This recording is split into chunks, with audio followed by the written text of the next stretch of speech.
Yankees are dead. The Yankees are dead. Let's dance on a grave this afternoon. Plus, the Rockets put on a sexy performance in last night's preseason game. And so the Texans, I guess, are sniffing around about a trade. Plus, we keep on finding bodies in the bayous. I'm Paul Gallant, and this is the Gallant Says podcast. Hello, and welcome aboard the Gallant Says podcast. It is Thursday, October 9th, live on YouTube at Paul Gallant. Give me a like. Give me a sub. On Twitch, too, at Gallant Says. On X and Twitter, at Gallant Says. And at Gallant Says Pod. On Instagram, at Sports Gallant. TikTok, at Gallant Says. And on Facebook, at Paul Gallant Sports. Though it seems that we're having some technical difficulties on Facebook. No matter, that place is even more of a hellscape than X and Twitter. You can join this show Monday through Friday around noon Central Time and occasionally after major Houston sporting events. It's available after the fact wherever you get your podcasts. Apple, Spotify, subscribe, rate, review.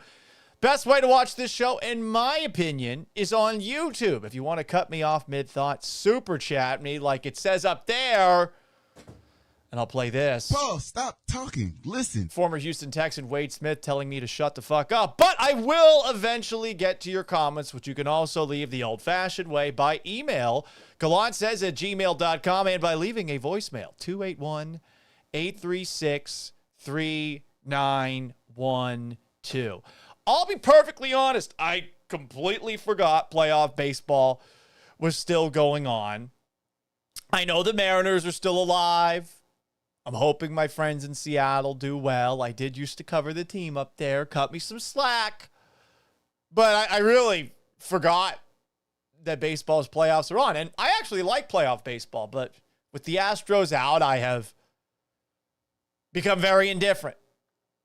And it's been interesting seeing the way Astros fans are handling these playoffs. You see some people out there who are saying, you know what, it's really relaxing to not be biting your fingernails over your favorite team. Now I can just shit talk the opposition.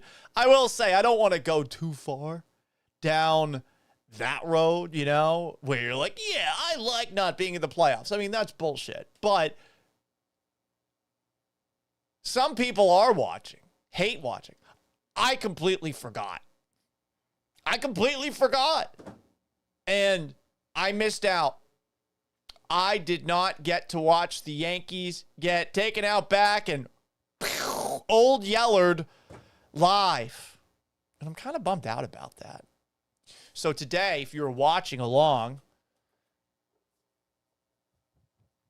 you might notice I'm wearing a Hawaiian shirt. I call this Cancun black because it's black because we're talking about the dead. But it's festive because we're talking about the dead. We're dancing on a grave today. And that's where the Yankees are off to. They're not dead in real life. They're just dead for this year. Dead in the playoffs once again, with no rings to add to those 27 they always fucking yap about. And I think it's time for all of us to celebrate it because it's fun. It's a nice little sitcom the New York Yankees have become. They used to be cutthroat, bloodthirsty, scary, intimidating. Now they're a sitcom. And we're getting into season 9 and 10 of the same thing. It's still funny, but it's getting to the point like in The Office towards the end where it wasn't that funny because it's the same joke every single year. They got a lot of money. They don't really spend it as well as they should. There's not a lot of turnover. You got all sorts of people that seem to have lifetime contracts, whether it's manager Aaron Boone or GM Brian Cashman, and it's the same and the same and the same and the same every single year. But it is funny in a way. I grew up in Boston, for those who don't know. I grew up a Red Sox fan, and I used to be under the thumb of the evil empire. 2003, I had first moved to Florida, And everyone in St. Petersburg, Florida was a Yankees fan. I was the Red Sox fan. And I remember while my high school varsity football team was playing a game, I believe against Admiral Farragut, I got in a fight with someone who was talking shit to me because I was a Red Sox fan. I wore, after Aaron Boone hit the home run, my Nomar Garcia Parra shirt. And this asshole ripped it. I would say this fight was probably a draw and not really much of a fight. But he ripped that shirt. And that was really the first moment where I knew I hate the Yankees fans. I just hate them. Hate them, hate them, hate them. I hate Yankees fans on a level that if the Yankees were playing China, I'd root for China. If they were playing Russia, I'd root for Russia. And you don't want to know who I'd be rooting for if the Yankees played one of those organizations. I suppose they would be evening the score, so I would want them to at least even the score, if you get what I'm talking about. But then 2004 happened. And the Yankees, to me, have been the same thing year in, year out, outside of 2009 ever since, which is just underachievers with no excuse for said underachieving. You talk about the 27 rings all the time. 2009 is the last time you won one. Now, as you can tell, wearing my Cancun black, I'm a petty person. And as a sports fan, someone who's grown up extremely spoiled. Extremely spoiled. I have gotten to a point where I probably get more joy out of seeing the teams I hate lose than I do out of seeing my favorite teams win. I have a bunch of weird teams that I root for, and you're probably going to think to yourself, this guy sounds like a bandwagoner. The New England Patriots are my favorite team. They're still my favorite team. They've won 6 Super Bowls. They've been to 9. How many AFC East titles? I don't even remember off the top of my head. It seems like they're back. I would be happy, though, if the Patriots never won a Super Bowl again. Like, 6 is plenty for one lifetime. I witnessed all of them in my formative years, from when I was 12 to the last one that they won. Tom Brady was there for his first game. I did used to root for the Red Sox. Over time, I stopped enjoying them the way that I did because I don't really like the organization, but I'll move to the side for a moment. Move down to Houston, cover the Astros, start rooting for the Astros. I'm a bit of a baseball slut. Talk shit if you want. 5 World Series titles where I have watched it and I've had a vested interest in the baseball team that was playing. Celtics, my second favorite team. They won the title in 2008. They won the title a couple of years ago. Tampa Bay Lightning. Didn't start watching hockey until I moved to St. Pete, Florida. Really liked the Lightning, and the first year they won the Stanley Cup, I went to 13 games. Florida Gators football. I don't know why, but when I was a little kid, I liked them. Liked the colors. I was down in Florida for both the national titles. Teams I root for win all the time. This is not me flexing as much as saying, like, I'm kind of spoiled as a sports fan, and you can call me a bandwagoner all you want, fine. You got to find ways to enjoy sports any way you can. But whenever one of my favorite teams wins, I get relief. So when I see a team and a fan base I hate lose, I probably get off more to that. I think back to a moment after the Patriots had won 3 Super Bowls where the Patriots were eliminated and the Colts, who I fucking hate, still hate them. How dare you slander Tom Brady? Were playing the Steelers in the AFC Championship game. And they had a chance, the Colts, to either tie the game or send it into overtime. And Mike Vanderjagt, Pro Bowl kicker, had a chance to either win the game or tie the game. And he shanked it so far to either the left or the right. And I remember jumping up and down like the way I had after Adam Vinatieri hit the game-winning field goal in Super Bowl 36. And ever since then, I think, yeah, I really like to watch the teams I dislike lose. So the Dodgers, you see Clayton Kershaw last night, the Yankees, the Colts, The Jets. There's lots of teams out there. The Lakers. There's a lot of teams that I love watching lose. But no one gives me more satisfaction watching them lose than Yankees fans because of how far they've fallen.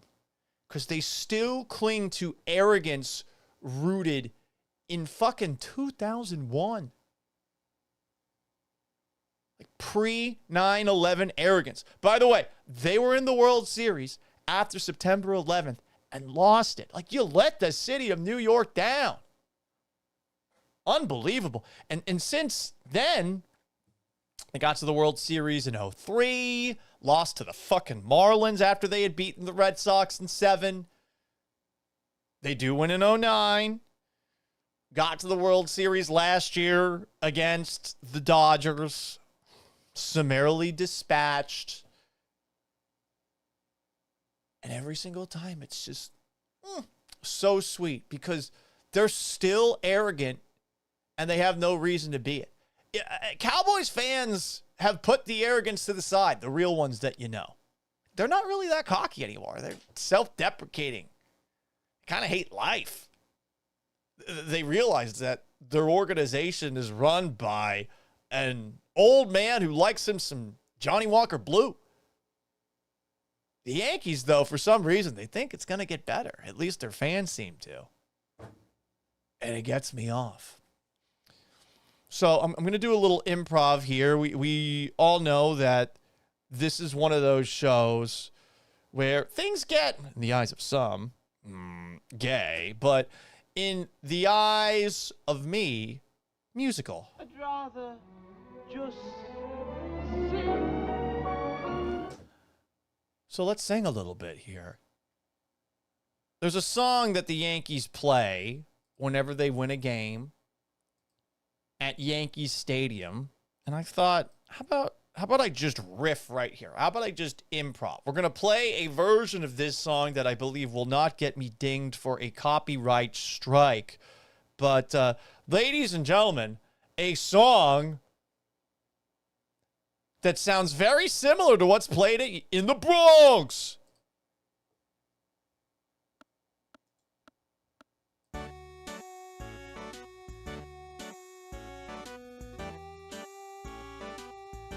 I've got the blues. We're eliminated today. I want to see a part of it. New York, doing what they're supposed to do. Our vagabond shoes being worn by Aaron Boone. Brian Cashman won't go away. New York, New York. I want to wake up in a city with George Steinbrenner alive again and get rid of the shitty people that have lifetime contracts in an organization. This small town team, they melted away. They're not gonna make a brand new start of it in old New York. If they could win a series, it would make me not want to kill myself. It's up to you, New York, New York.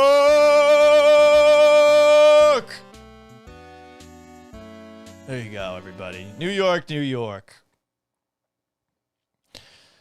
I really love watching it. Trevor Can comments on Instagram. It gets me off. It does.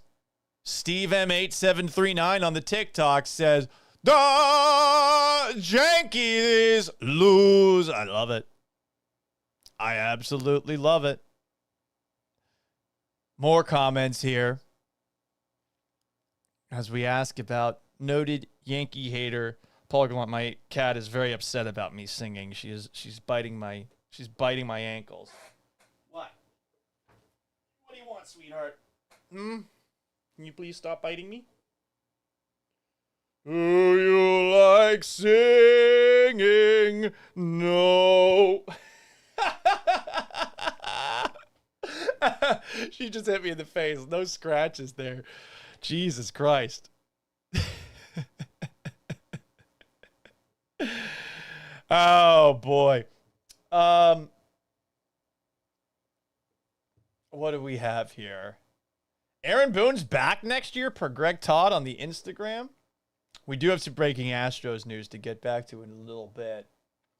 Ryan Lost in Texas asks, says, if Paul were in a room with the Yankees, Hitler, and Pol Pot, and I had a gun with only 2 bullets, he would shoot the Yankees twice. Oh, that's for sure. Absolutely. Absolutely. Yeah, guys, I get off watching teams that I hate lose. I really do. Some men aren't looking for anything logical, like money. They can't be bought, bullied, reasoned, or negotiated with. Some men just want to watch the world burn. I want to watch the world burn. For specific fan bases that I don't like for whatever reason. College football, didn't even mention it. Hate Clemson. Hate Florida State. I hate Penn State. A lot of fan bases out there that I'm not a fan of. Ohio State's a little annoying too.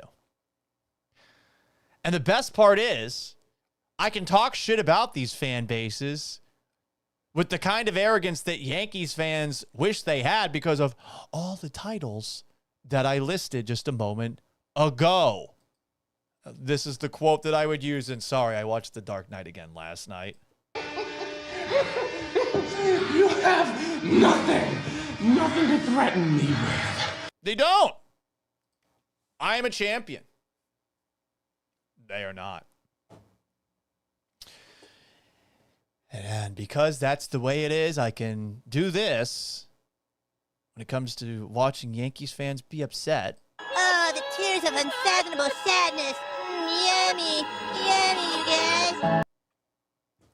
And feel really good about it because there's no comeback for those people.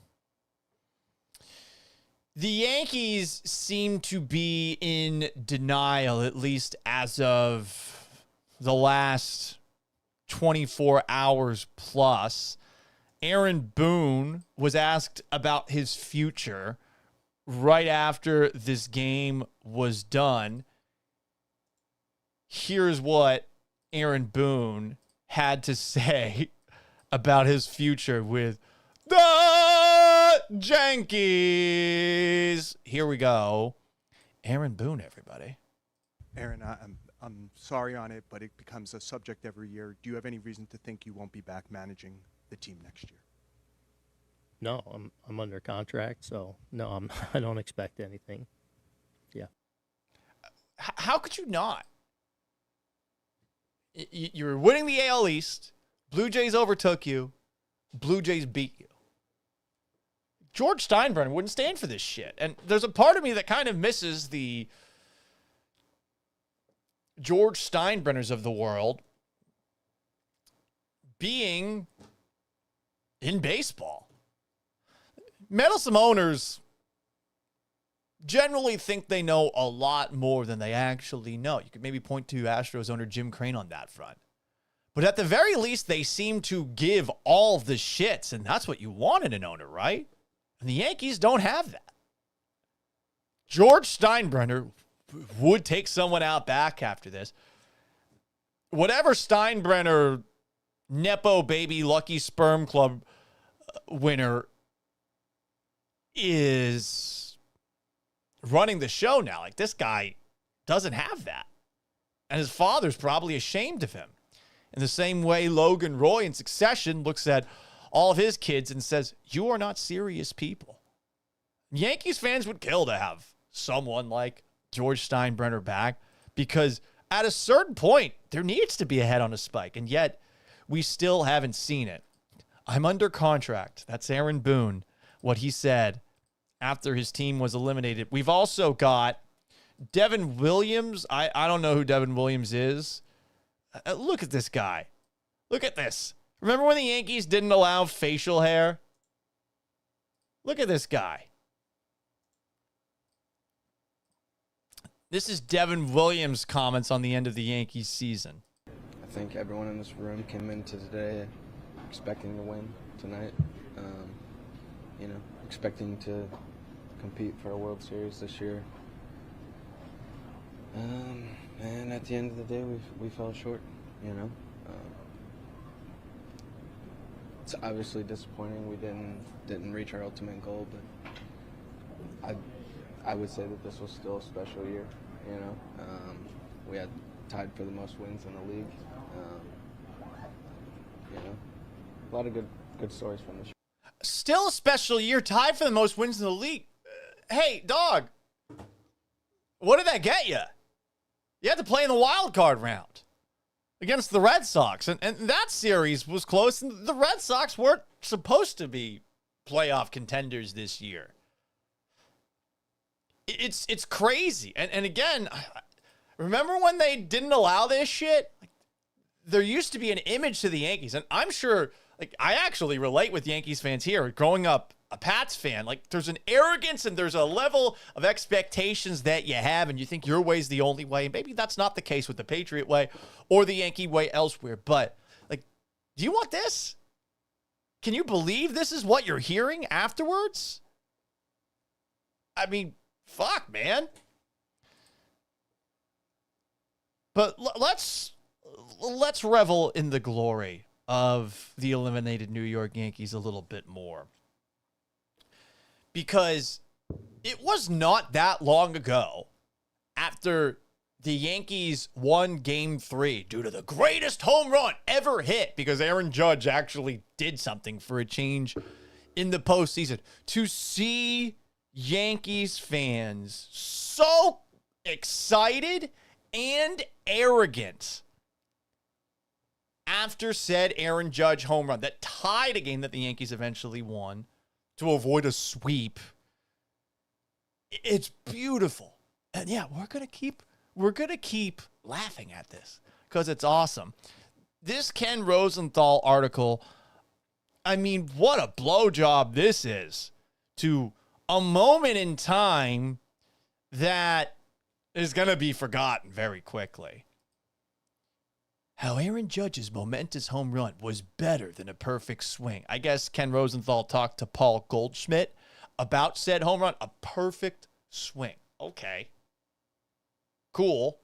I thought it was just a home run. It was a perfect swing. All right. And Judge, by the way, had a good game for what it's worth. But more just excitement that came out of that home run. It's funny also taking a look at the sports radio people of New York. This is exactly what I expect New Yorkers in sports radio to look like, to sound like, and to be named. Here's something called McMonagle. Hey, I'm McMonagle. I'm walking here. Watch my show. Take me seriously. I got the takes. I don't tolerate any nonsense. If you play in this city, the city, you better make sure that you perform out here. Forget about it. I'm walking here. This is the McMonagle. Oh, we got to unmute it. Paul, you're always so bad at this. Shut up. Trying to avoid it and get to it at the end. But Aaron Judge's home run that ties the game, the guy who nobody believes in, the guy who is 2 for 2 in this game.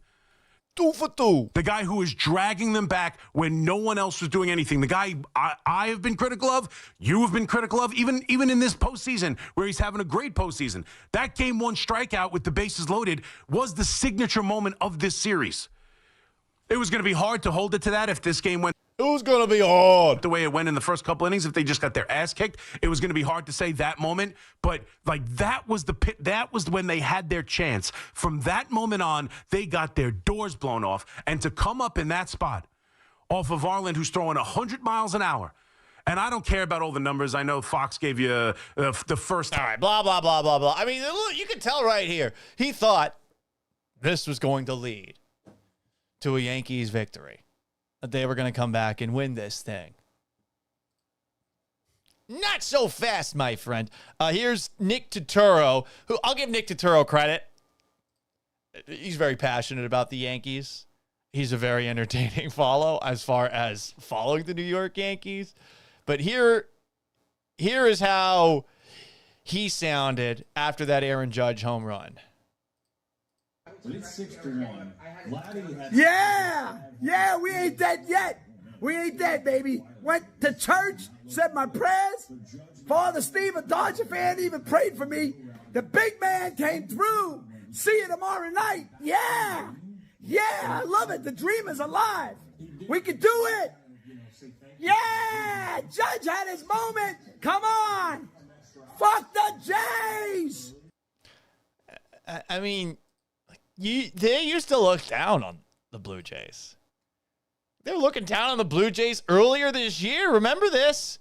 The Blue Jays swept the Yankees, and Michael Kay, who just strikes me as a very unlikable sports talking head, he had this monologue with the Yankees swept and now in second place in the AL East back in, what was it, July or something like that? Here is the TV voice of the New York Yankees. And one final thing. You shouldn't hang on the rim 3 minutes into the third quarter of a basketball game. Feel good about sweeping the Yankees. Feel good about winning all these games in a row. Feel good about being in first place. But to hang on the rim this early, let's hang on the rim in October. That's when you hang on the rim. I mean, that aged poorly, as do most things. But the arrogance of Yankees fans was back, even though they should know better, just based off of every single year since 9/11, outside of 2009. The excitement from an Aaron Judge home run led to arrogance like this. Who the fuck is this? All these people, they sound like NPCs. Hey, I'm Sally Carter. I'm on WFAN in New York, the city. Hey, this home run was a big deal. The Blue Jays are DOA, dead on. It's over. I don't care who pitches in Game 5. They stink. Paper Tigers. That's all. Look, that's what they were all year long. The Blue Jays confirmed everything that I felt all year long last night in one game. Like, that was as predictable as it goes. Rodon got smacked around, predictable. Yankees bats pounced on the Blue Jays, predictable. Blue Jays soiling themselves, predictable. Kicking the ball all over the place. Like, the Blue Jays. Hey, where's Buck Martinez at? I watched two teams play last night. You know which one coughed it away because they couldn't catch the ball? The Blue Jays. Hey, the Blue Jays, it's over. Just give up already. The evil empire here. I'm walking here. I mean, I love that. An Aaron Judge home run to make the series 2-1 in favor of the Blue Jays got all these fucking idiots back on board, thinking that it was going to happen for them. More Yankee fan tears, because I got a lot of them. My For You page last night on X/Twitter at Gallant Says, at Gallant Says Pod, turned into 100% crying Yankee fans. I like this Yankee fan, Sean Morash. I think he's done a really good job going from being the producer of one of my guys, Damon Amendolara, to like a real voice in New York. Like, he deserves a lot of credit. And he's actually, I think, pretty realistic about the Yankees. He actually left this game early, and here he is walking out of the stadium like I did when the Baltimore Ravens were up. What was the score of that game? When the Baltimore Ravens were up 31-2 in the third quarter on the Texans on Christmas Day, when they ruined my Christmas. Here's my guy, Sean Morash, from WFAN. 4 hit in a bullpen game. Is that gutless? We don't like that word. Do they stink? We don't like that word. Did my takes age poorly? No. They told us who they were all year. And guess what? I love that Aaron Judge hit that homer last night. He proved himself as clutch. But in the end, that's basically the Cleveland Guardians' big Christmas moment for last year. They stink. The 2025 Yankees stunk for a long time. Love it. He has expectations. He has standards. But the rest of these people, they seem to be shocked that once again, this went down. Here's our guy we played a little bit earlier. What's his name?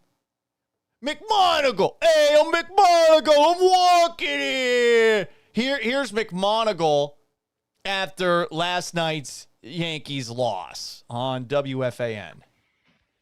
Another season over. Just watching Vladimir Guerrero Jr. celebrate. Good for him. He deserves it. He's not the fraud. They're not the frauds anymore. They're not the frauds. The Yankees are the frauds. Nothing like a New Yorker say, the frauds. Now, I used to say frauds all the time, with maybe a little bit of a Boston accent back in the day when I first was doing radio in Houston, Texas. Hey, the frauds. Hey, what's going on with the Yankees over here? The frauds. I don't like that kind of thing. Whoa! Fugazi. I don't know what that means. More upset Yankee fans. This is a Barstool guy. I think his name is Tommy Scibelli. He goes by Tommy Smokes. One of many likable Yankee fans at Barstool Sports. Honestly, I don't think they have enough. Here is Scibelli getting worked up about the Bronx Bombers. Piece of shit! Another piece of shit! One more time. Piece of shit! Another piece of shit! Piece of shit! Another piece of shit! Had to translate it. It sounds a little bit, like in The Sopranos, there's that one episode where they're watching the soccer game and they're getting mad. And if you put the subtitles on, it says inarticulate Italian noises. So they kind of get a little bit of that from Tom Scibelli. But oh my piece God. Of shit! Another piece of shit! Oh yeah! Piece of shit! Another piece of shit! Love it. More sad Yankees fans. This is one of the John Boy guys. His name is Talking Jake. I can't tell how old he is. I can't tell. I think he's the guy in the middle. I think the guy over to the left. I think that's John Boy himself. Look at this guy. How old is he? I can't tell. Why does he have a glove on his left hand? Why didn't he tie his sneakers? Let's watch another Yankee fan be sad. Come on, Cody.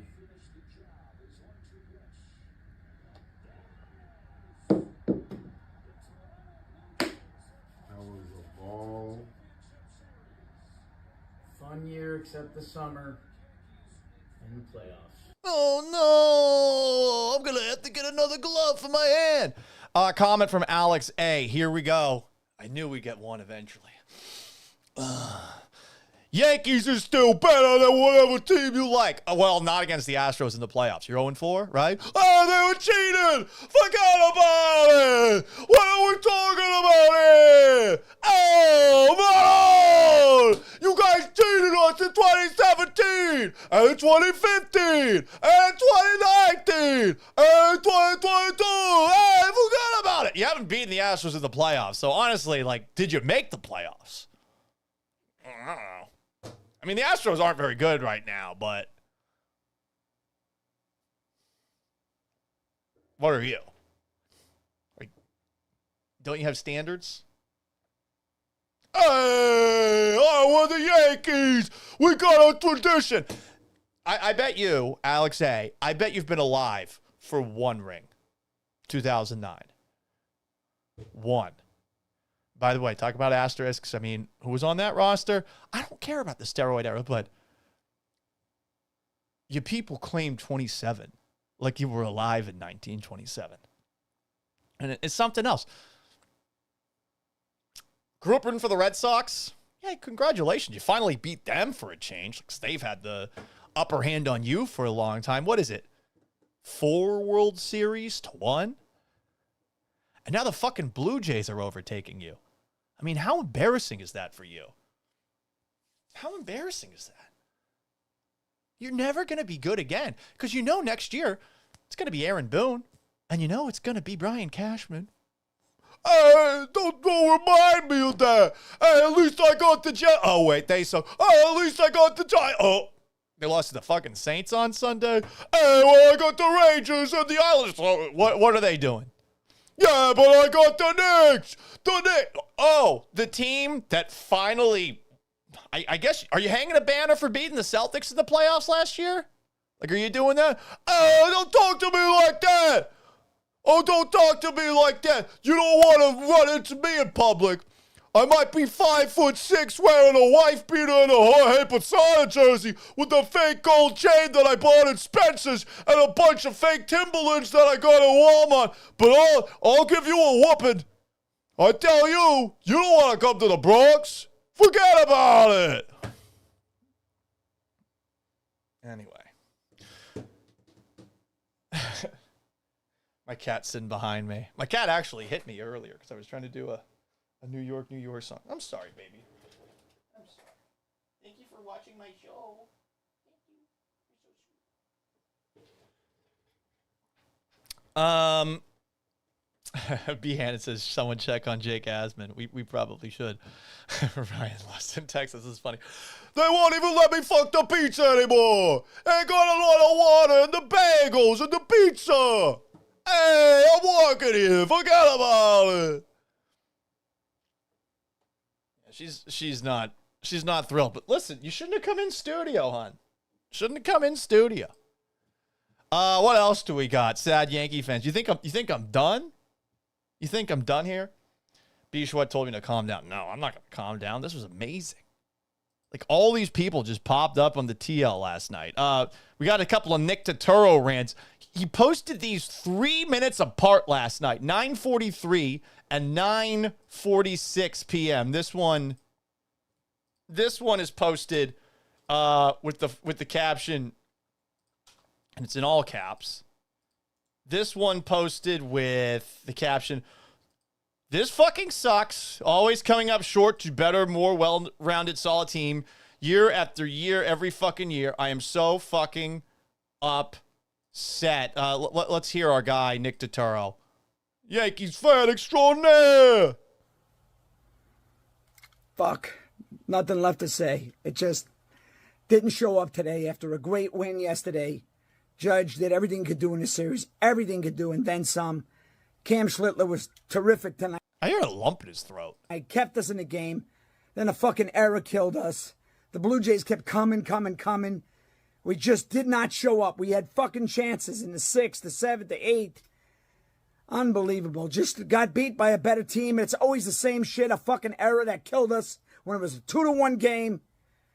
Just always, every year, the last 8, 10, 12 years, disappointing shit. Season after season. It fucking sucks. No, it doesn't suck for me. I love it. It gave me a boner. Pants 10, if you will. I believe that's what we have to say on the radio to keep it FCC. More Nick Turturro. Here's a rant 3 minutes later. The lights are off. Is he in his basement? I'm not really 100% sure what's going on here. Nick Turturro, everybody. Yankees lose. There's nothing left to say. We didn't show up. We didn't fucking hit after a great emotional win. I thought we would have momentum, and we shit the bed as an offense. Judge did everything he could do. You've put the glasses back on. This is kind of not flattering. I got something. Like, I get the bags under my eyes, too. I got something for you, Nick. You gotta use it a little bit. I know. Hey, I'm from New York. I don't put any makeup on my face. Forget about it. But I don't know. I think you might want to think about it. Cam Schlittler was terrific. Kept us in the game. Then a fucking error. Of course, that's our Achilles heel. Error, always error. Couldn't get a big hit. Had men on base, 7th, 8th. Just could not get it done. Got beat by a better fucking team. It's just very frustrating, very sad that every fucking October, the last 8, 10, 12 years. More than that. Sucks ass like this. Fuck! It's not 8, it's not 10, it's not 12. It's 16. 16. You've got juniors in high school who haven't seen a Yankees championship. More sad Yankees fans. Do you want some more? Because last night, my For You, these algorithms now will just keep on giving you the things that you want. And generally, I don't think I want the things that they give me. But last night, it was like Saruman at Isengard in Lord of the Rings, where like they're just spawning these creatures, these Yankee fan creatures from everywhere. They're all over the place. And they just kept on popping up. I was like, where the fuck are all these people coming from? This is the guy that I had a little bit earlier, Tommy Scabelli. Sorry, I'm listing them all right now. Here is old Tommy Scabelli, everybody. Hey, I'm Tommy Smokes here. I'm Tommy Smokes here. I don't like it when my Yankees lose. Forget about it. I gotta forget about it. I'm gonna do some drinking later. Another Yankee season comes to a whimpering end. Another failure of a season. You know, I think 2002 against the Angels, ALDS loss. I remember every last game of the Yankee season from then till now. So that's 23 years of failure, one World Series. Never gets easier. I'm not even angry, like the way they lost. You should be angry. You should be angry, and this is where we stop listening to you. You're not even angry. You should be angry. Like, what happened to your balls? All Yankees fans, like you're sackless, sad people. Who else do we got? Another Barstool guy. This is Barstool Hubs, who I'm sure has never said an unkind thing about his daddy, Jose Altuve. That absolutely sucked. Just a slow, painful death. You get one run off of a bullpen game, a bullpen that you rocked around in game 3. Come on, man. Backwards hat. When do you have to stop doing the backwards hat? I do this backwards hat every now and then. But when do you have to stop the backwards hat? I leave that up to you. More sad Yankees fans after last night's elimination. Again, these people are just like popping out of the wall. I don't know who the fuck either of these people. Hey, this is the New York Yankees Underground podcast. The team's in complete denial. There's no real leadership.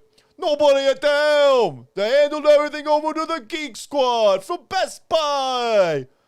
What's going on here? We're stuck in mediocrity. Yankees Underground. Forget about it. The team is in denial. They're being led by nobody. There's nobody at the helm. They passed it over to Brian Cashman and the Geek Squad from Best Buy to do whatever the fuck they want to do. And it's produced Ugats. Oh, yeah, he's using Italian words. Love it. Absolutely love it. Who else do we have as these Yankee fan orcs kept on spawning on my feed last night? Oh, look at this guy. Hey, it's me, I'm Moose. I talk about sports on the radio. I've been doing it for a while.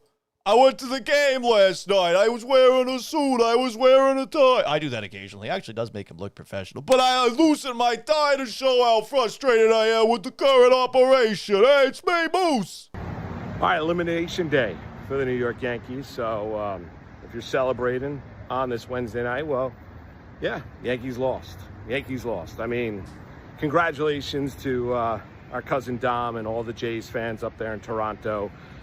Big night. You were the better team. Better team. You can hear it right there. He's like, yeah, well, like actually won a World Series. Why don't you get one of these? Why don't you get one of these rings there? This guy's actually lived for a bunch of them, I think. He's at least been alive for the 90s dynasty, if not longer. Like more of these orcs, these Yankee fan orcs spawning left and right. This is somebody named Los Pollos TV. Not even joking. Major League Baseball investigate the Blue Jays' origination. This has another Astros incident written all over it. Doesn't even make sense. It's fishy. They're more than likely cheating. This is dead-ass suspicious. They got the same record as the Yankees. By the way, I meant to say organization, not origination. Hey, gabagool! This account is something else, by the way. Let's take a little deeper look. I mean, he clearly takes himself very seriously. Don't you love this? Like, first off, look at his profile picture. Then, this God, New Yorkers, they're all the fucking same. Then look at his cover photo. Oh wow, something from The Sopranos. You people, do any of you have any originality? No, I'm Italian. I'm proud of my roots. Hey, forgot about it. Like, it's something else. Oh, I mean, goodness gracious. Hey, I'm partying with Drake here. I don't know how to smile on a photo. I'm from New York. I'm tough. Forget about it. Hey, I don't like it when you shark call at your dog while streaming. Forget about it. Oh, boy. Anyway, more sad Yankees fans. This is where I actually might have gotten a little bit mean. This guy. You know, you watch a team for 6 months. Who looks like he could be my brother. Every night, you know, go back to even spring training, 7, 8 months, whatever it is, and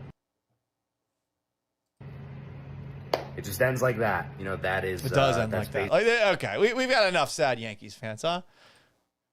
But we haven't had enough Blue Jays celebrating, have we? They were playing New York in the clubhouse after the win. Oh, my God, it was beautiful. As was this moment with my guy, David Ortiz, and Vladimir Guerrero Jr. on the Fox Sports postgame show after the Yankees were eliminated. More from after the game. This is from the Blue Jays clubhouse. I don't think this was the only shit talk video that we got. I don't know who this guy is either, but this guy rules, whoever he is. Every single one of you, fucking bullpen game, Nathan Lucas, Miles Straw, all you motherfuckers, it takes everybody every day. Start spreading the news, bitches. We're going!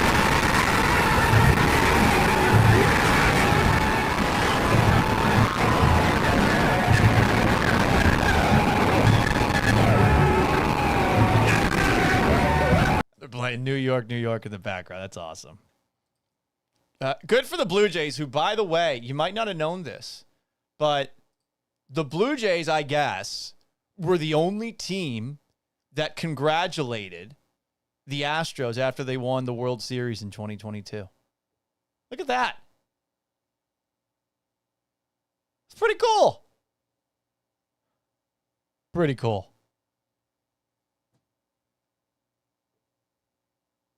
Anyway, what else do we have? One last thing I wanted to play, and we will talk about some Astros news that just happened. But since I'm imagining most people are, I don't know what's going to happen tomorrow night for Tigers and Mariners Game 5. I know Tark Schoolball's on the hill for the Tigers. Should be interesting. I want the people that I used to talk to on a daily basis to be happy. So I will be rooting for Seattle in that game, but I imagine a lot of people are going to be pulling for AJ Hinch, and maybe you want the Tigers to then beat the Blue Jays. But if the Mariners win, I imagine a lot of you guys are going to be rooting for the Blue Jays. Right? I get it. Like, don't hold it against me that like I spent some time up there. Blame the places here that didn't hire me, that didn't keep me around. There's an awesome song that the Blue Jays play. Vanessa made me aware of this when she was doing some of her sideline reporting on formerly AT&T Sportsnet. This is a song called Okay What? A great song. By the way, while we're on baseball, there is something that we got to talk about.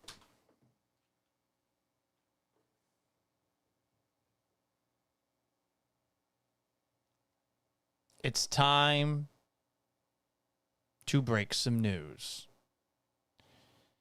And I think this is good news for your Houston Astros. So while I get all the information in front of me, since it seems it just happened, I'm going to give you a song that you Astros fans actually like.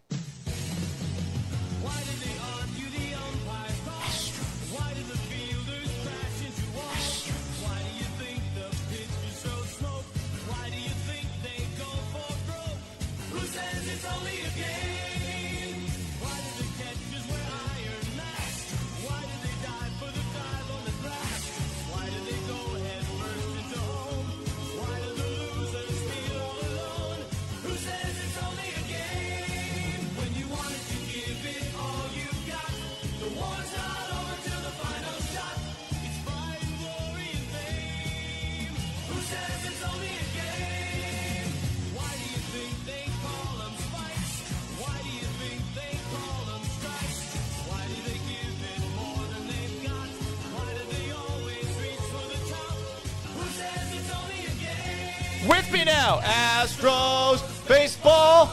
Who says it's only a game? We have some major Astros breaking news. First off, and this is honestly the most important news in my opinion, given the Astros' return to play policy this past season, but the Astros have fired head athletic trainer Jeremiah Randall per Chandler Rome. He's gone. I mean, between all of the injury mistakes, diagnosis-wise, for Kyle Tucker last year, where it's a deep bone bruise, no, it's a fracture per Tucker. Or this year, a muscle strain for Yordan Alvarez was actually a fracture. And all sorts of guys who were maybe rushed back too soon. How many times with Jake Myers? Feels like it's 3 times maybe with Jake Myers, maybe even more. Some of these Astros pitchers who have come back from injuries only to deal with another elbow injury right after that. I mean, what were there? 3 Tommy Johns after this season? Ronel Blanco, Hayden Wesneski, Brandon Walter, elbow surgery for Luis Garcia, elbow inflammation for Spencer Arrighetti. I mean, it's been about time to get rid of this guy. I'm glad that the Astros finally parted ways with Jeremiah Randall. In addition to Randall, Astros assistant general manager Andrew Ball is out. All right, so perhaps a pointed finger at 2 guys. Number 1, Dana Brown. And number 2, Joe Espada, who will both be here next year, but I guess under the last year of their contracts. Also, breaking Astros news, per Chandler Rome and per Brian McTaggart, Alex Cintrone will not return as Astros hitting coach. The Astros are also not retaining hitting coach Troy Snitker, and they are not retaining Major League Coach Michael Collins, who worked closely with the catchers. And that's not surprising either. I mean, think about it. All these numbers for the Astros at the plate this year, after being told that the mentality, the directive, the mandate for this season was for seeing more pitches, being more patient, aggressive in the zone, not aggressive out of the zone. The Astros finished this past season with the 7th lowest OPS in all of baseball, with fewer runs than all but 8 teams, scoring 3 runs or less in half of their games. Only the Rockies chased more pitches outside of the strike zone than the Astros. Only the A's and Pirates averaged fewer pitches per plate appearance. Yainer Diaz, Christian Walker, Cam Smith, Mauricio Dubon, Jeremy Pena, and Jose Altuve all had top 50 swing rates. And Isai Paredes couldn't help the Astros keep their swing rates down. So those guys needed to be gone, as did the medical staff, the training staff. Good. They did the things that they were supposed to. I think Joe Espada held things together as best he could. I think you could argue that perhaps the message has grown stale with him, but I don't think this year was his fault. And then, on top of that, with Dana Brown, I think Brown actually did a really good job this year. I mean, look how Kyle Tucker's looked for the Cubs in the playoffs. He got Cam Smith, who was at least very good early on this past season. Paredes was great when he was healthy. We'll see what Hayden Wesneski brings to the table. I mean, I know he's a little bit annoying in press conference situations and in interview situations where he's always a bit of a politician, but those guys deserve to stick around. And every single parting of ways that the Astros have announced today makes sense to me. So there you go. Some people are requesting trombone. Here's the thing. If I play the trombone in the background, I can't post this as a segment later because people will get mad that I posted it as a segment. They'll get mad. They don't like it when I put the... If they don't understand the joke, they get mad when the trombone's underneath it. Not everybody understands. Not everybody understands.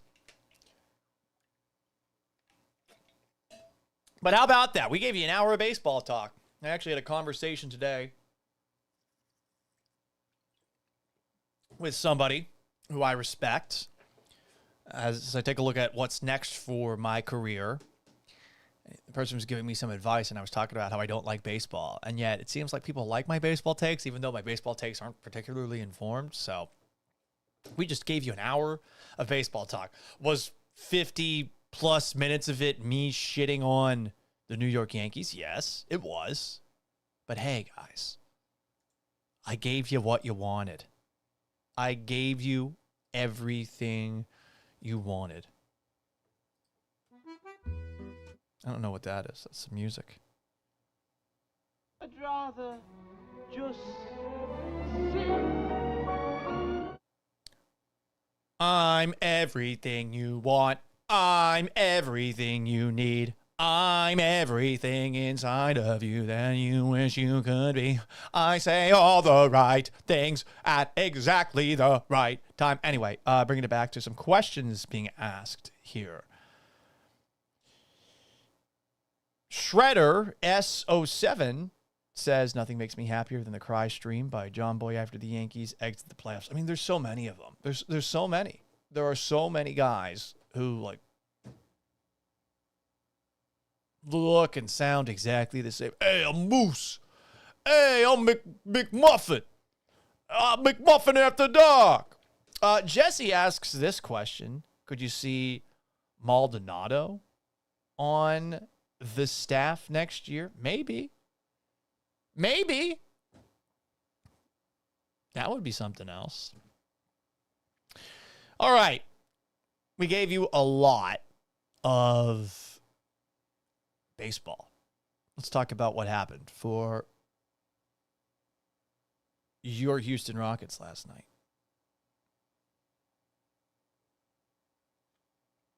Rockets look good.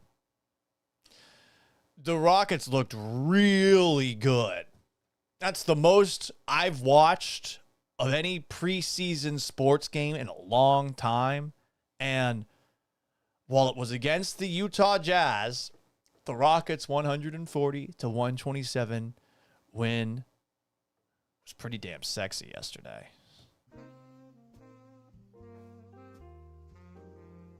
Real sexy.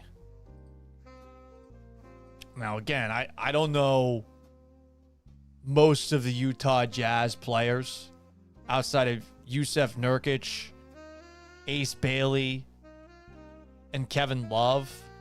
I'm looking at the roster right now. I don't know who any of these guys are. But this was an impressive performance by the Rockets. The starting five. Kevin Durant, who missed his first 3 shots, but then hit, I think, 5 in a row. Finished with 20 points. Jabari Smith Jr. Amen Thompson. Alperen Şengün. And Reed Shepherd. Reed Shepherd got the start.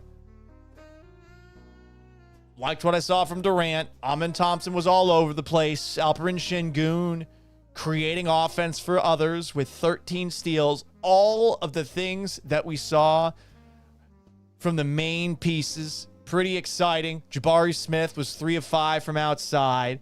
Tari Eason off the bench. 19 minutes. Not the most efficient 19 minutes. And there were moments in this game where the Jazz actually, early on specifically, had the Rockets in a bit of a bind. But I liked, for the most part, everything I saw from the Rockets against a team that is clearly not on their level. Now I'm going to ask an interesting question, and it's a couple of games to go off of, but is it possible that Reed Shepherd seriously improved over the course of this offseason? Is it possible? Reed Shepherd last night, 26 minutes, 4 of 7 from the field, 2 of 4 from outside, 3 assists, a steal, 2 blocks. He led the Rockets in blocks. 2 turnovers. He looks better. And he's starting. He has to be better with Fred VanVleet out for likely the year with the torn ACL. I don't think he's going to need to necessarily initiate the offense every single possession. It's going to be a bit of a point guard by committee this coming year. But I think he's improved this offseason. How much, we'll see. Again, it's the Jazz, but that's something to be excited about, I think. Maybe this will not be the absolute disaster we were expecting things to be without Fred VanVleet. I am, of course, talking about a preseason game, and I am glad that this Kendrick Perkins post gave me pause and brought me back to earth. Anyone see this one? The Rockets are going to be dangerous. Too much size, athleticism, and skills. It's going to be hard to compete with. That damn Amen Thompson is serious.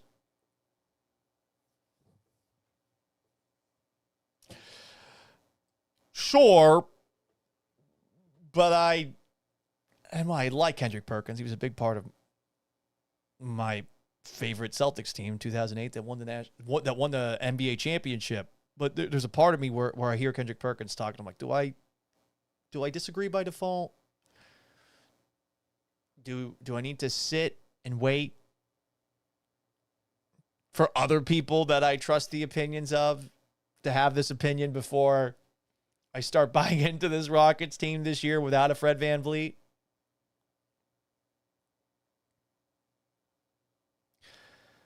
But yesterday was impressive for a preseason game.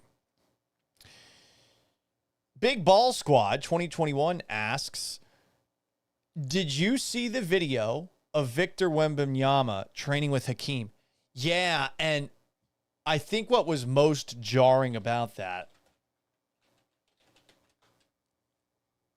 was the height discrepancy. And by the way,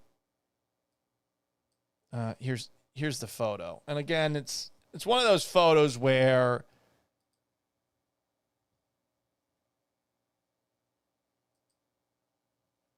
hang on a second. It's one of those photos where you understand that the reason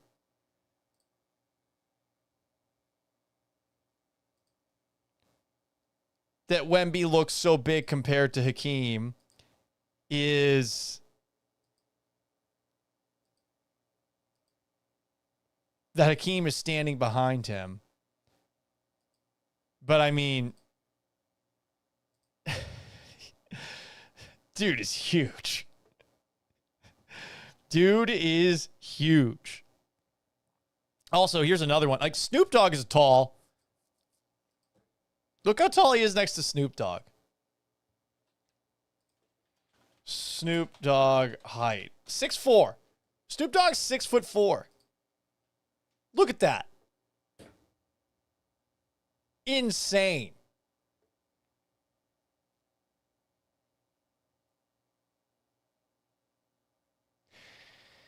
HTX Rhino says Akeem's 7 foot was like Paulie's 6 feet. Yeah, I actually, by the way, one of the I picked up the girlfriend at the airport a couple of months ago, and I remember while picking her up, Hakeem Olajuwon was right fucking there. Like, as I pulled up, got out of the car, put the bags in the car, got a little make out in, grabbed the tush, because I was kind of, not going to lie, I was kind of trying to flex in front of Hakeem. Like, look how hot my girlfriend is, Hakeem Olajuwon. It's kind of like winning back-to-back titles. Huh? But guy's tall.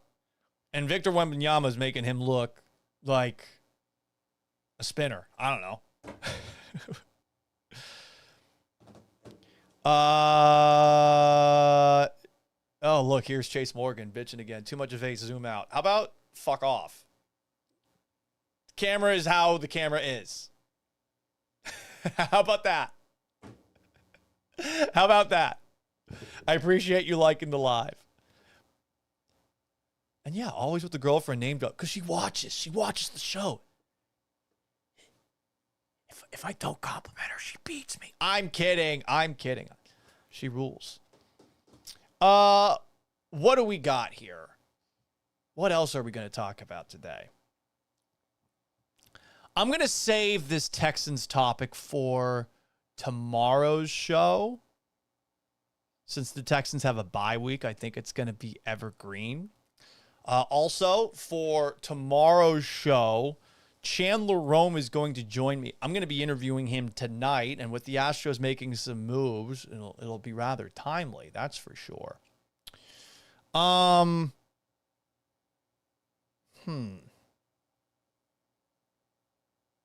scrolling through my rundown.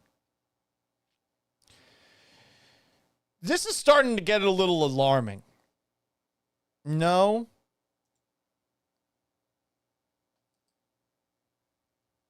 This is starting to get a little bit alarming. First, let me answer some questions as this loads.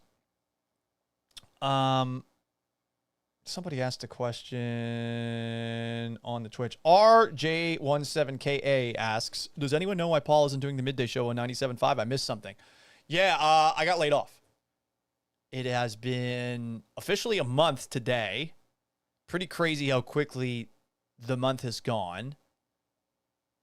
There might be something part-time locally in the works. Gotta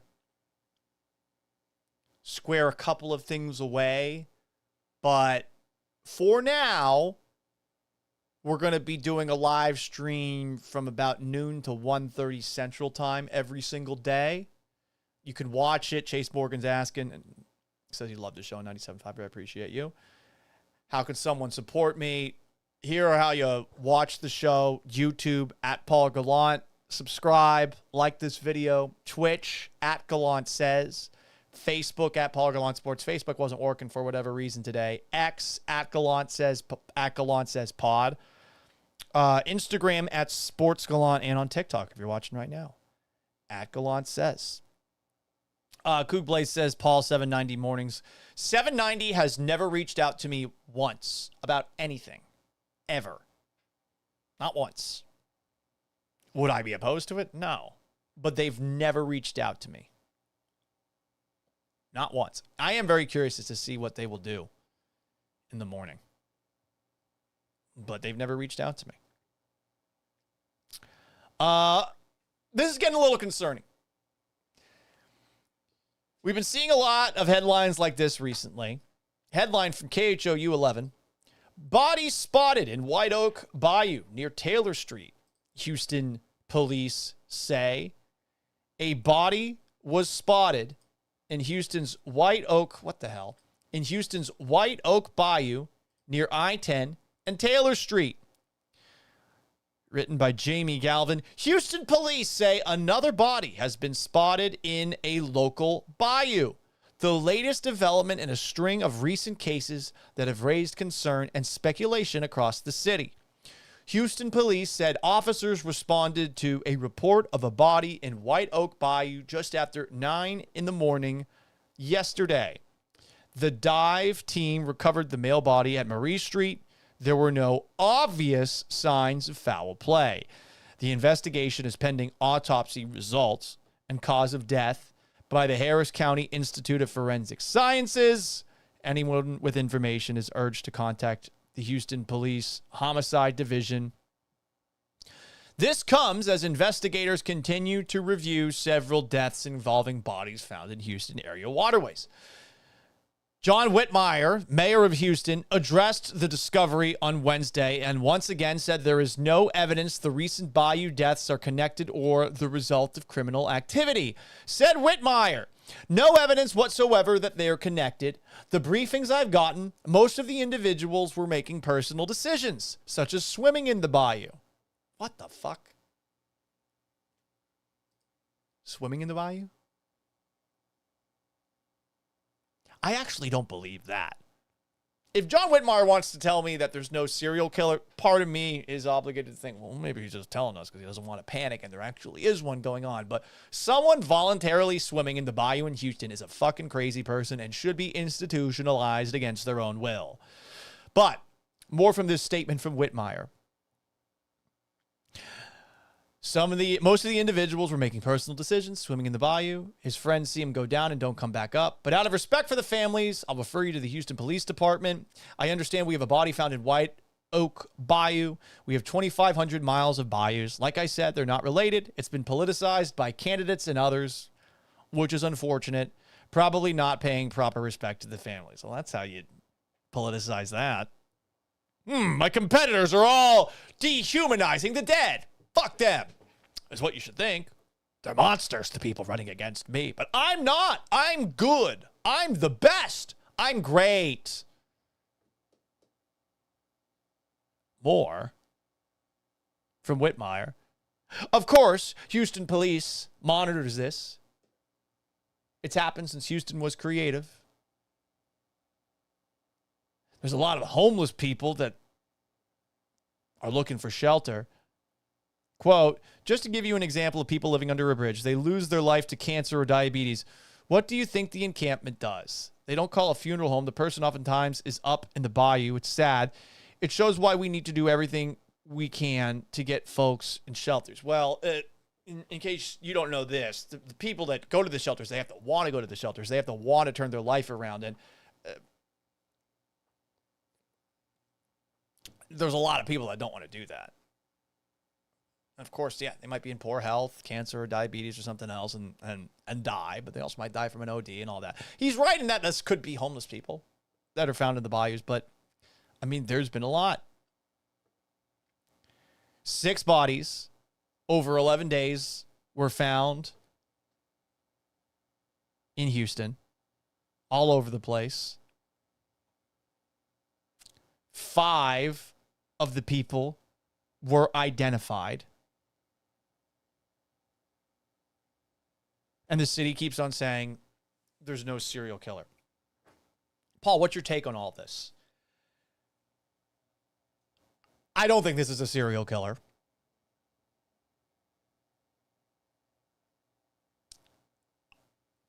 And I don't know that there's foul play involved in any of these. I really don't. But if there is foul play involved of any of these, in any of them, it's just a further reminder of how hard in a major city it is to prevent violent crime, protect citizens from violent crime, and more than anything, solve violent crime. This is a huge city. As Whitmire said, how many miles of bayous? 2,500 miles of bayous. A lot of places to put bodies, right? How the fuck do you solve a crime where someone's just getting dumped in the water? Perhaps in the middle of the night. When there's so many waterways around here, you know? How many of these crimes are solvable, period, you know? A person drowns, were they drowned? We're going to keep asking these questions the more and more bodies are found in the bayou. The fact that 6 were found over a period of 11 days is certainly alarming, and you should be thinking about that, and you should look over your shoulder when you're walking alone by yourself. You got to be careful. If you're living in any city, you got to be constantly vigilant. You really do. Got to keep your head on a swivel. It's not to say you're living in a war zone or anything like that, but you do have to constantly think about your own well-being. And remember that, yeah, you could call 911 if shit hits the fan, but probably going to take a really long time for 911 to help you out. And there's a pretty good chance that 911 isn't going to be able to solve what theoretically happens to you. I saw a story yesterday involving road rage in Houston. 4 people killed in Sugar Land in a shooting spree. It was reported as a road rage accident first. A 47-year-old woman was killed in her car by a shooting before 1 p.m. by Derry Ashford Road. Multiple gunshot wounds. The gunman had fled the scene, and apparently he was in a relationship with the woman who was shot and killed. Then, this suspect pulled up to a mechanic shop, got in an argument.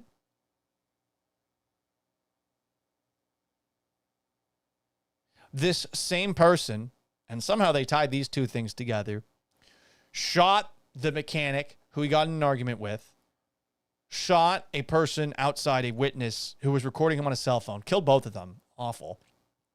And then this pussy eventually killed himself. All of this took place over a period of about an hour or so in Sugar Land. And it was a road rage incident at first. And then they finally tied everything together over a period of 24 hours. And okay, like, hey, they did eventually tie it all together, but think about the response time to determine what the hell happened there, the link between everybody, and then just think about, like, what if something were to happen to you or to anyone else in a city that's this big, that's probably understaffed, in a city that, like most in the country, budget-wise isn't doing so hot. How the hell do you protect citizens if you're law enforcement in a city this big, and how the hell do you solve potential violent crimes in a city this big with as many bayous as it has? I'm not thinking about serial killing. That's what I'm thinking about. Like, just how damn hard it would be to protect and serve in a place that's this big. Overlords 9710 says, for real, what a pussy. Kill yourself first. Yeah, ugh, just awful. Awful story. Feel for the families involved. That's truly brutal. Chase Morgan says, the people who kayak in the bayou are nuts. Swimming is unforgivable. Yeah, the bayou swimming is pretty crazy, too. Overlord 9710 says, Paul, weren't you Batman last year? This unemployment period seems like a new career opportunity for you. What? You want me dressed up in a Batman suit? It's too hot outside to try and figure out who's killing all these folks. I don't know. There's a couple of clips that went viral over the last couple of days, and it reminds me once again that all politicians suck. Left, right, oh, but the right's worse than the left, whatever. All politicians suck. They're arrogant. They are power hungry. The ends justify the means. And they generally think you're fucking stupid. And they assume that they know what you think and how you think. I think there are some who are smart enough to know that they know what they don't know. And what these guys do is pander to you. Whether it's hashtag Orange Man Bad or hashtag all immigrants are murderers. They know how to tickle the rage inside of you and make you stop looking at them in their skin suit. I'm talking about people like Gavin Newsom. That guy is 100% just a hollow being who, like in Men in Black, has probably stolen the skin from somebody else, and he puts it on, and oh, it's so tight. I mean, it's so tight. Lots of full of shit politicians out there. But listen, these people are the ones that rise the ranks because they know how to play the game. They're snakes, but I do have a little respect for the fact that they know how to play the game. I think they're scum, but they know how to play the game. And then there's other people, and you just wonder, how the fuck did this person rise the ranks? It's the same way that you wonder about people that are maybe higher up than you in the food chain at your place of work. I had never heard of California Representative Katie Porter until legitimately Tuesday. I guess she is running for governor since it seems like Gavin Newsom, the governor of California, is about to run for president. He's basically cosplaying as Donald Trump online, and some people find it funny. Others are like, hey, man, you got a lot of issues in your state, and Newsom knows the correct stats to point at, but there are some other stats that make California not look so good. But he's, I guess, not going to be running for governor, which means a lot of people are going to try to be the next governor of California. Katie Porter, I guess, is a front runner, and I am just baffled as to how, based off of a few clips that I've seen of her over the last couple of days. This exchange with CBS News is something that we're going to stop and go with along the way. I am mind-boggled by this one. Here is California's Katie Porter calling attention to the fact that maybe people need to start asking real questions about her. Here she is. What do you say to the 40% of California voters who you'll need in order to win, who voted for Trump? How would I need them in order to win, man? Well, unless you think you're going to get 60%. Look at her looking at the camera. She's being condescending to this person who's just asking the same question she's asked everyone else, and then looks at the camera. Of the vote, you think you'll get 60%? Everybody who did not vote for Trump will vote for you. That's what you're saying. In a general election, yes. If it is, I mean, that's so arrogant to think of. Like, any politician that assumes that they have every single vote, quite frankly, is just an entitled asshole. More from California gubernatorial candidate Katie Porter. It's me versus a Republican. I think that I will win the people who did not vote for Trump. What if it's you versus another Democrat? I don't intend that to be the case. I don't intend that to be the case. Okay. Well, I think there's going to be some Democrat candidates running against you coming out of the woodwork after this. Let's keep going. So how do you not intend that to be the case? Are you going to ask them not to run? No, I'm saying I'm going to build the support. I have the support already in terms of name recognition. I never heard of you until this interview. And so I'm going to do the very best I can to make sure that we get through this primary in a really strong position. But let me be clear with you. I represented Orange County. I represented a purple area. I have stood on my own 2 feet and won Republican votes before. That's not something every candidate in this race can say. If you're from a deep blue area, if you're from LA or you're from Oakland, you don't have an experience. But you just said you don't need those Trump voters. Well, you asked me if I needed them to win. So you don't I think feel like this is unnecessarily argumentative. What is your question?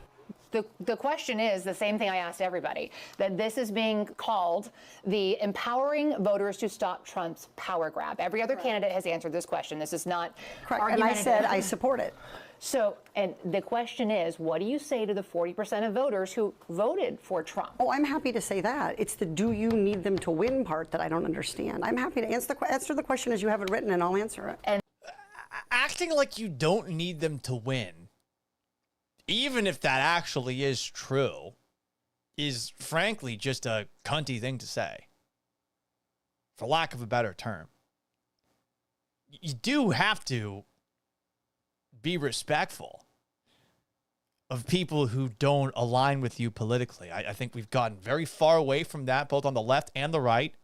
It would be nice if we could get back to not doing that. But more from Katie Porter, who for whatever reason just gets super argumentative here with this CBS News reporter. We've also asked the other candidates, do you think you need any of those 40% of California voters to win? And you're saying, no, you don't. No, I'm saying I'm going to try to win every vote I can. And what I'm saying to you is that... Well, to those voters, okay, so you... I don't want to keep doing this. I'm going to call it. Okay. Thank you. You're not going to do the interview with us? Nope, not like this. I'm not. Not with 7 follow-ups to every single question you ask. 7 follow-ups? Ask. Every other candidate has answered. I don't our care. follow-ups. I don't care. I want to have a pleasant, positive conversation in which you ask me about every issue on this list. And if every question you're going to make up a follow-up question, then we're never going to get there. If you're getting this flustered, how the fuck are you going to run a state? These are just simple questions. This is CBS News, California. This isn't Fox News. This isn't some right-leaning institution. This is someone that many would argue is on your side. And we're just going to circle around. I am an investigative I have never had to do reporter. this before, ever. You've never had to have a end an conversation interview. with To end a an reporter? interview. Okay, but every other candidate has done this. What part of I'm me? I'm running for governor because I'm a leader. So I am going to make. So you're not going to answer questions from reporters? Okay, why don't we go through? I will continue. The reporter's like, shit, I got to bring her back in. Continue to ask follow-up questions because that's my job as a journalist, but I will go through and ask these, and if you don't want to answer, you don't want to answer. So nearly every legislative... I don't want to have an unhappy experience with you. Oh my God, lady, you got to move on. This is like the time where I fucked up the audio and I couldn't let it go for the remaining hour of the show. Listen, I'm not running for fucking governor. I don't have the mental wherewithal to do that. I'm a crazy person. But she can't handle a couple of questions about being rather dismissive of right-leaning voters in California who do exist, even if there are not enough to put a Republican governor back in. And I don't want this all on camera. I don't want to have an unhappy experience with you either. I don't want this all on camera. I don't want an unhappy experience. Oh, we'll get to more of those in a moment. I would love to continue to ask these questions so that we can show our viewers what every candidate feels about every one of these issues that they care about. And redistricting is a massive issue. We're going to do an entire story just on the responses to that question. And I've asked everybody the same follow-up questions. I bet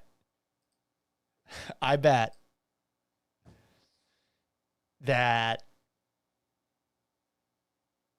she thought that she would maybe have some power after the fact to edit this out too.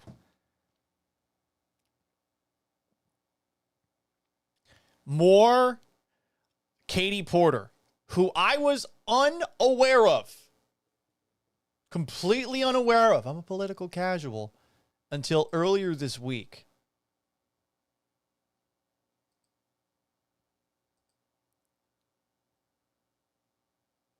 This, I guess, is a video showing a government recording between Katie Porter and the Secretary of Energy, Jennifer Granholm. And this lady, she just comes off as a bitch. It's really all I can say. I don't know her. Maybe she's not. Maybe she's great. But she doesn't treat the people that are working with her particularly well, and she's trying to make people think she's a leader. More Katie Porter. Than 500,000 Californians dying prematurely to air pollution and other problems, and the state could lose. Get out of my fucking shot. I wanted to tell you that that's actually incorrect. It's not that it's electric vehicles. It's that if we don't meet the commitments under the Paris Climate Accord. Okay, it does. Okay, you also were in my shot before that. Stay out of my shot. Okay. This is something that drives me absolutely crazy in the radio industry. I think there's a lot of hosts who treat their producers like shit when they slip up. And every now and then, if you're in the middle of a show and you ask your producer to do something and it doesn't go 100% according to plan, it can be a little bit frustrating. But to get to a point where you're talking shit, belittling people that are on your staff, like I don't see how people can operate that way. Maybe I'm naive and maybe I could never be a leader because of that, but this lady seems to be a control freak who snaps very quickly. And there's more. Again, I did not know about her until yesterday. Here is more Katie Porter. This is her, and I don't know what she thought she was doing on Bill Maher with Piers Morgan and Bill Maher, and somehow she contradicts herself very quickly over the course of a minute while being extremely unlikable. A bad judgment. Right, but the real scandal is not that he wants to do it. It's kind of old. What? Right now. I mean, You guys sound kind of old right now. More Katie Porter. let's be Sorry? Yeah. It's such a bullshit. are immature. That's why they're kids. Not at 21. Not all over the world. 21-year-olds are immature. That's why we don't Well, let them drink until they're 21. That's why some of us don't think that 20-year-olds or 19-year-olds ought to be able to go get AR-15s. They can go fight. I mean, you can serve in the military. Good point by Bill there. I think there are They arguments. can be in the army. Well, I think that's She looks like Umbridge from Harry Potter. a discussion we should have because I think They the can more we vote. know about I thought if you vote, you should be able to have a certain level of maturity. They're deciding whether you should be in Congress or not. Well, By the way, she started off talking about how they're acting old, and there are also people who are too young. and by the way, I win those votes. What? And I win those votes, and I'm proud of it. But She's so cocky, too, thinking that she can get votes from the right because she's done it before in Orange County. One more time, in case you missed that moment. Be able to have a certain level of maturity. They're deciding whether you should be in Congress or not. well, and by the way, I win those votes. What? And I win those votes, and I'm proud of it. Is she going to win the youths over? Talking like this? It's like she thinks she has your opinion and your politics in her back pocket. And there's a lot of this going on these days, whether it was the left more so a couple of years ago talking down to the right, and now the right, the pendulum swinging back, the right making some demands of the left. When you demand someone does something, or expect something of someone, there's going to be a lot of people who just say, fuck you, and there's not even any logic behind it. It's just being stubborn. It's a great part of being an American. You have the right to do that. But the way she talks, the entitled nature with which she carries herself, it just sucks. More from Katie Porter on Bill Maher. But what I'm So saying you just is said you win the votes of the immature. Well, but the immature, first off, immaturity is not necessarily an age thing. You can be immature well. But you just into played your the age adulthood. card. Yeah. You were like, our argument sucks because we're old, which is No, I didn't say that. I that's said getting you so sounded- boring. And by the way, I've only She really did just say that in that moment in time. This is the Katie Porter show, everybody. There's one last clip that I wanted to play. And she seems to have a lot of issues with lighting and with cameras when she's doing interviews. And all of this is starting to get leaked out. So it doesn't seem like the people that work for her seem to like her particularly much. But more Katie Porter fighting the fight that I fight every single day. The fight of being white under a light. Oh, yes. This is why I didn't want to I need the lights off, the bright lights. I'm so sorry, but I am about to get on. Bernard, I need you to turn these off. These that are killing me. Hang on 1 second, everybody. No, we should put the computer up on it. Yes, yes, we should have. Yes. Okay, everybody, I'm not that dark. It's too dark. Look at that look. Look at this look. Look at her. Not that dark. The lighting doesn't matter at all, by the way. Like, honestly, you know, the bright, the dark, not to be lookist here, but your look isn't helping your appeal in the same way it might help an AOC. It's too dark. Just a minute. She's so pissed.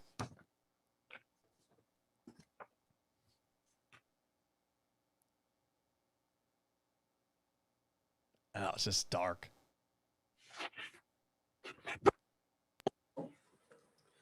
Okay, everybody, I'm sorry. Get out of my shot! Get the fuck out of my shot! Sorry about that. I am in a TV studio, getting ready to go on Cuomo, and so I had all those studio. So there you go, everybody. That's Katie Porter. Never underestimate the arrogance of a politician. They assume they know what you think, and they assume they have your support if you even share a few of the same opinions. They think they're smarter than you. And you're just a very, very small percentile means to an end. A lot of people like this. I don't know how the fuck this person became a top candidate to be the governor of California. I really don't. I really don't. So this might be the end for Katie Porter. I don't know if my show is going to be the one to sink her, but Jesus Christ. Anyway, what else do we have? It is October 9th. What happened today in history? And yeah, I know, Paul, what the heck, man? Like, this is supposed to be a sports show. Well, first hour of the show, we shit on the Yankees. We talked about the breaking news for the Astros. They fired their head trainer. They fired their hitting coaches. Talked about the Rockets, their game last night. We talked about the Bayou City bodies. On this day in history, October 9th. Let's just run through it. Eventually, this will be a little bit more of a prepared segment. Charlemagne was crowned king of the Franks, along with his brother Carloman, in 768 AD. 1000, Leif Erikson reaches Vinland, which some believe was Canada. So in 1000 AD, way before Christopher Columbus did, he is supposedly the first European who reached North America. How about that? Shout out to him. Ooh. Anyone remember Edward Longshanks? You watch Braveheart? Oh, God, Longshanks is the best. Longshanks is an iconic villain. I love Braveheart. It's one of my favorite movies. The problem with Scotland is it's filled with Scots. Seems like he was an asshole to everybody, not just in the movies. Today, October 9th, 1290. 16,000 Jews expelled from England. Huh. They were ahead of the Spanish on that front. What else happened today? October 9th. Ooh, Roger Williams. Massachusetts Bay Colony banished him. And I believe that Roger Williams eventually founded Rhode Island. But he was banished from Massachusetts. Imagine being banished by a bunch of massholes from your state. Why did Roger Williams get banished? Probably thought being a Puritan sucked. He was banished from Massachusetts Bay Colony for his new and dangerous opinions, specifically advocating for the complete separation of church and state, religious freedom for all, and questioning the colonists' rights to confiscate Native American land without fair purchase. These radical views threatened the social and political order of the Puritan colony, leading the general court to charge him with heresy, sedition, resulting in his expulsion. The girlfriend and I, we have seen heresy punished in a different way because we went to the Salem Witch Trials Museum. That was 1692, where a bunch of shrieking, like, teenage girls being a bunch of cunts led to a bunch of people getting falsely accused of being witches and being executed as a result. One dude was crushed by stones. The rest were hung. So good for Roger Williams getting out without getting killed. And my God, Roger Williams seems to have a lot of opinions that should hold true today, but maybe won't in Texas government, under Texas law. This is what I don't like about when one side gets power. They always they should punt while they're ahead, and instead they always just try to get everything they want, and the other side's just going to get mad at them and try to push back on all of those things. You know, with the 10 Commandments in the classroom thing, I mean, I thought that there was separation of church and state. I can understand that the Bible is a foundation for morality for a lot of people. I know that being raised Catholic, I feel like it's given me a pretty good sense of morals. It's also given me a lot of fucking guilt, which I hate having. But separation of church and state, it's a good thing. And God forbid you promote that in Massachusetts Bay Colony in 1635 and got kicked out. What else do we have here? The Siege of Yorktown began. The last battle of the Revolutionary War in 1781. I cannot wait for that Ken Burns documentary to come out. Right around the corner. I'm seeing him do a lot of podcasts about it. What else happened? October 9th. Today in history. Oh, that's surprising. In 1870, Rome was incorporated into Italy by royal decree. So Italians constantly claim that they're Romans. The Roman Empire fell, like 450, something like that. Technically, Rome wasn't a part of Italy until 1870. So you're an ancestor that... if you got an ancestor, an Italian ancestor that came from Italy to the United States before 1870, you can't really act like you're Roman. There's those Soprano dream sequences with like going back in time and being a Roman or something fucking else. What else do we have? What happened today in history? 1936, the Hoover Dam transmits electricity to Los Angeles. How about that? October 9th, 1941, FDR approves the atomic program, the Manhattan Projects. That's fun. What else do we have here today in history? October 9th, throughout all of time. Oh, race riot in Boston due to busing. Whoops. Hey, I wasn't there for that. I wasn't alive. It's not my fault. It's not my fault. 1986. October 9th. The Phantom of the Opera, written by Andrew Lloyd Webber, starring Michael Crawford and Sarah Brightman, premiered in London and runs for 13,629 performances. That is my favorite musical.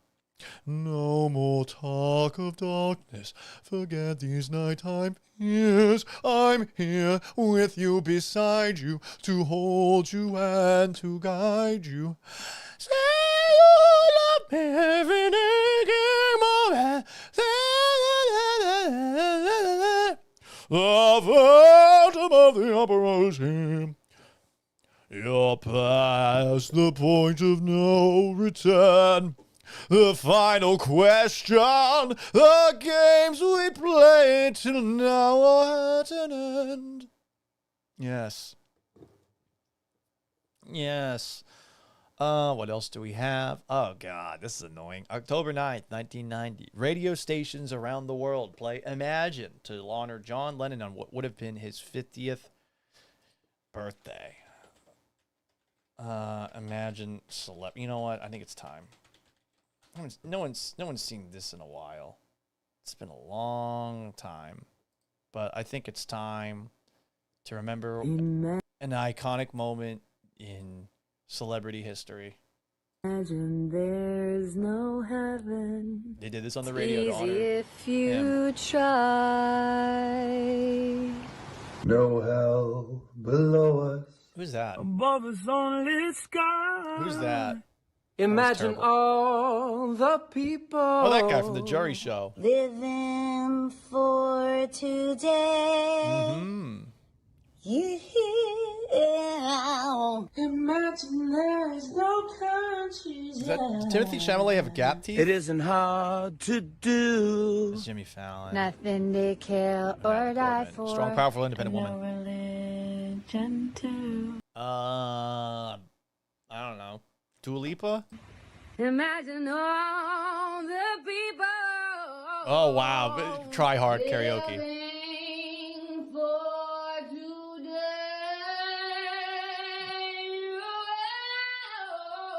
Oh my God, Jesus Christ. I can't even do this. Ryan Lawson, Texas says, Paul, why do you hate us so much? This is my love language. I like to show you things that might annoy you. Okay? Come on. Come on, everybody. Dude. I just saw a joke by I Hate Largo. Well done. I laughed. Shouldn't have, but I did. Anyway. No, not the most recent one. A little higher up. That's going to wrap up today's edition of the Gallant Says podcast. We keep on going a little bit longer than we would plan, so we're probably going to try to turn the prep down a little bit. Just a little bit. In the not too distant future, but we very much appreciate everybody for supporting this as I try to figure out what's next. I am realizing that there might be a better time to do this in the day for a lot of people. We're going to keep doing it at noon for a bit. Eventually, we might push this to either nighttime or early in the AM. But for now, noon, weekdays, Central Time, on YouTube at Paul Gallant. Like this video and subscribe. On Twitch at Gallant Says, give me a sub. On X and Twitter, at Gallant Says or at Gallant Says Pod. Give me a follow. Give me a follow on Instagram, too, at Sports Gallant. TikTok at Gallant Says. It also will happen occasionally after major Houston sporting events, not just at noon Central Time. After the show is done, it'll be available wherever you get your podcasts. So if you haven't already, subscribe, rate, and review me on Apple and on Spotify. If you ever have a question, you can send it in. Email, gallantsays@gmail.com, or by phone, 281-836-3912 to leave a voicemail. Still haven't heard from you guys yet. What the fuck? You don't even like me. I kid. I love you. You love me. We're a happy family. Until tomorrow at noon Central Time. So long, farewell, and have yourselves a wonderful Thursday. Peace!